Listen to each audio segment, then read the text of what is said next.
గతంలో 40 సంవత్సరాల అనుభవం ఉండి 15 సంవత్సరాల ముఖ్యమంత్రిగా ఉన్న చంద్రబాబు నాయుడు ఈ ఊరికి కానీ ఇక్కడ ప్రజానికానికి ఏ మాత్రం కానీ ఒక్క మంచి పని చేశాడా అని చెప్పేసి నేను అడుగుతున్నాను.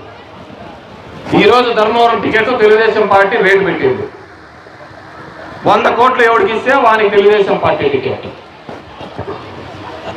100 కోట్లు ఎవడు పెడితే వానికి, ఇంకా లోకల్గా 25 కోట్లు 30 కోట్లు అడ్జస్ట్మెంట్. 100 కోట్లు పార్టీ టికెట్ కొన్నవాడు మనకేమన్నా మేలు చేస్తాడా, మనల్ని దోచుకుంటాడా అని చెప్పి మనం అందరం కూడా ఆలోచించుకోవాల్సిన అవసరం.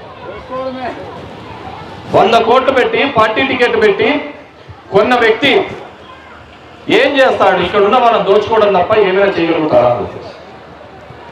మీ మధ్యన గతంలో ఉన్న ఏ నాయకుడైనా ఏ ఎమ్మెల్యే కానీ మీ ఇంటి దగ్గరకు వచ్చి మీ ఇళ్ళ దగ్గరకు వచ్చి పొద్దున తెల్లారి 6:30కు లేచి వచ్చి, ఏమ్మా మీకు ఏమైనా సమస్య ఉన్నాయా, మీ పిల్లలు చదువుతున్నారా లేదా, మీకు ఇల్లు ఉందా లేదా, మీకు పెన్షన్ వస్తుందా అని చెప్పి అడిగే ఏ ఒక్క నాయకుడినైనా చూసారా లేదా అని చెప్పేసి నేను అడుగుతున్నాను. ఆలోచించుకోండి, వ్యత్యాసం చేసుకోండి. 2 నెలల ఎలక్షన్లు ఉండగా చాలా మంది జిమ్మిక్కులు చేస్తూ ఉంటారు, చాలా మంది కొత్త అవతారాలతో వస్తూ ఉంటారు, కొత్త రూపాలతో వస్తూ ఉంటారు. అందరికీ అక్కసేందంటే కేతిరెడ్డి దిగుతున్నాడు, జనాల్లో దిగుతారు. వీళ్ళు ఏదో ఒకటి చేయాల.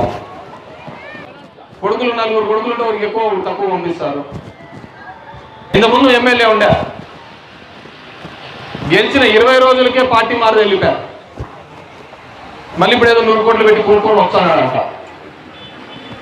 ఎవడు చెప్పి పారిపోయామని, ఎవడు లెక్క పెట్టుకొని కొనుక్కొని రమ్మని.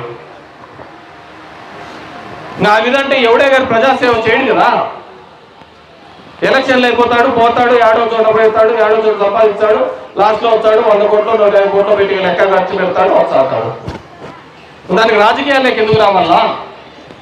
రాజకీయాలంటే సర్వీస్ చేయాలా, సేవ చేయాలనే ఆలోచనతో కలిగినటువంటి రాజకీయాలకు రావాలి.